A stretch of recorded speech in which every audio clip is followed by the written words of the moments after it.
دوستی لگاؤ، اور کتنا آسان ہے ساری زندگی کے گناہ کر کے اور ایک دفعہ کہہ دو یا اللہ توبہ، ایک قطرہ آنسو. یہ میرا کرتا ہے نا، اس کو دھونے کے لیے ایک بالٹی پانی چاہیے، کم از کم ایک بالٹی پانی چاہیے، لیکن 80 سال کے گناہوں کو دھونے کے لیے اللہ کہتا آنسو کا ایک قطرہ جو تیری آنکھ میں ہی رہے، باہر نہ نکلے، اتنا دے دے میں تیرے 80 سال کے گناہ دھو دوں گا. ایک آدمی کہتا ہے جی مجھے تو رونا ہی نہیں آتا. کئی لوگ ملتے ہیں کہ جی مجھے تو رونا ہی نہیں آتا، تو میں کہتا ہوں ہائے کر سکتے ہو؟ کہا جی ہائے کر سکتے. میں کہا یوں کہہ دے ہائے میرے اللہ مجھے معاف کر دے، تو تیری ہائے تیرے 1000 سال کے گناہ دھو دے گی، تیرے کروڑ سال کے گناہ دھو دے گی. دیکھو تو صحیح واسطہ کس سے ہے؟ کریم سے. مجھے بتاؤ میں ڈاکٹر مبین پہ ناراض ہو جاؤں، یہ مجھے منانے آئے تو میں اس کو ویلکم کروں گا یا دروازے نہیں کھولوں گا؟ بولو کیا کروں گا؟ ویلکم تو نہیں کروں گا نا، میں کہوں گا جاؤ دفعہ ہو جاؤ، کیا منہ اٹھا کے آ گئے ہو؟ چلو ہم تو دوست ہیں. میری ماں ناراض ہو جائے میں منانے جاؤں گا، منہ ادھر کر کے بیٹھ جائے گی، منتیں کروائے گی، پیر پکڑوائے گی، خوش آمدیں کروائے گی، پھر معاف کر. اور میرا اللہ کیا کہتا ہے؟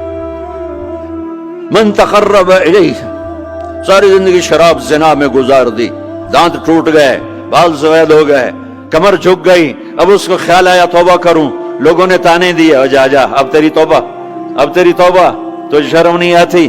کعبہ کے اسموں سے جاؤ گے غالب شرم تم کو مگر نہیں آتی. تو اور کہاں جانا ہے؟ اور کہاں نہ کہیں جہاں میں اما ملی، جو اما ملی تو کہاں ملی. میرے جرم خانہ خراب تیرے عفو بندہ نواز میں کدھر جائیں؟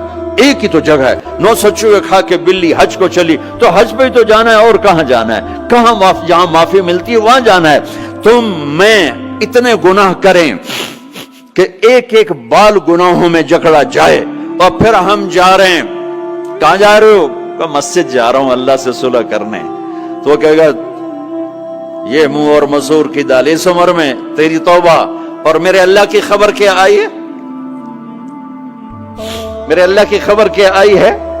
من تقرب الی تلقیتہ من بعید، جو مجھے منانے آتا ہے میں پہلے کھڑا ہو کر اس کا استقبال کرتا ہوں. آجا تیرے تو میں نے اڈیکا ہیں، تو کدے آؤں ہوں تائیں کتھے آؤں؟ آجا میرا بندہ، تیرے واسطے تو میرے دروازے کھلے ہو جائیں. کدے نکل گیا ہوں، کتھے ٹر گیا ہوں؟ کہاں چلے گئے تھے؟ تلقیتہ من بعید. کوئی ہے بتاؤ، کوئی ہے ایسا؟ کوئی دوست، کوئی بھائی، کوئی بیٹا، کوئی ماں، کوئی بیگم، کوئی خامن، کوئی باپ، کوئی حکمران کہ تم روٹھے کو منانے جاؤ اور کہے ویلکم مرحبا؟ اور وہ جس کو کسی کی ضرورت نہیں، نبیوں کا محتاج نہیں، کسی کے سجدوں کا محتاج نہیں، فرشتوں کا محتاج نہیں، اس کو منانے جو اس کو تو ضرورت ہی کوئی نہیں ہے، پھر کیوں میرا استقبال کرتا ہے؟ ترمذی کی روایت ہے، بنی اسرائیل میں ایک نوجوان تھا کفل، روزانہ نئی لڑکی اپنے کمرے میں لاتا تھا. شراب اور لڑکی اس کی زندگی تھی. ایک رات ایک لڑکی کو لے کر آیا، 60 دینار پاکستان کا 12 لاکھ روپیہ بنتا ہے، اور آپ کا 1 لاکھ بنتا ہے. 1 لاکھ رینڈ دے کر وہ ایک لڑکی کو لے کر آتا ہے. جب کمرہ بند کیا تو دیکھا وہ لڑکی رو رہی تھی. تو کفل کہتا ہے میں زبردستی تو نہیں لے کر آیا، ڈیل کر کے لایا ہوں. تو وہ روتے بولی کفل طوائف نہیں ہوں، غریب ہوں، مجھے غربت نے عزت بیچنے تک پہنچا دیا ہے. میں کہا کرتا ہوں جب مالدار لوگ زکوٰۃ نہیں دیتے تو غریبوں کی بیٹیاں طوائف بن جاتی. جب مالدار لوگ اپنے دنیا کو جنت بناتے ہیں اور غریبوں کو بھول جاتے ہیں تو غریبوں کی بیٹیوں کی عزتیں یوں نیلام ہوتی ہیں. وہ ساری زندگی کے لیے طوائف کا داغ اپنے ماتھے پہ لیتی ہیں اور زندگی بھر عزت کا ایک لمحہ نہیں گزار سکتی.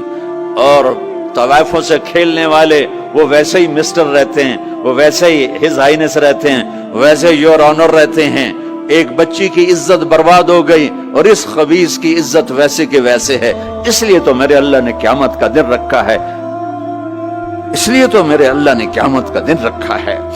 ہائے ہائے ہائے ہائے، ایسے تو نہیں حسین سر کٹوا کے نیزوں پہ چڑھ گئے اور آل رسول کے سیٹے گئے اور بوٹی بوٹی ان کے ہو گئی کہ اللہ کو نہیں چھوڑنا باقی سب چھوڑ دیں گے۔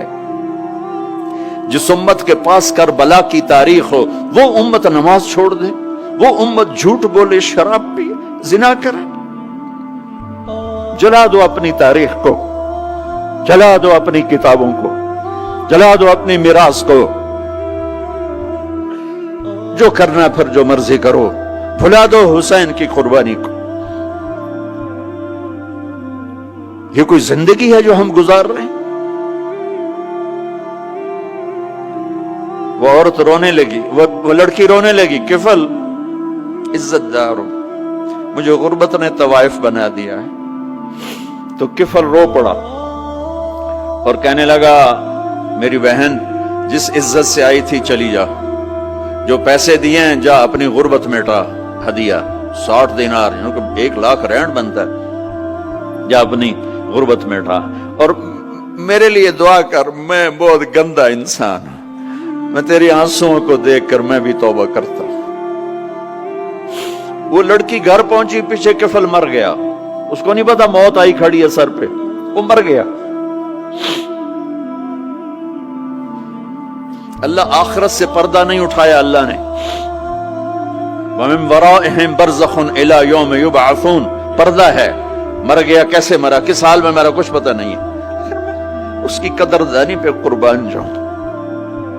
کل اگر یہ مردہ ملتا نا اپنے گھر میں، اس کو کسی نے اٹھانا نہیں تھا، کمرے میں ہی دبا دینا تھا، وہیں پتھروں میں اس کو دبا دینا تھا، یہ ایسا انسان تھا، لیکن وہ تو توبہ کر چکا تھا۔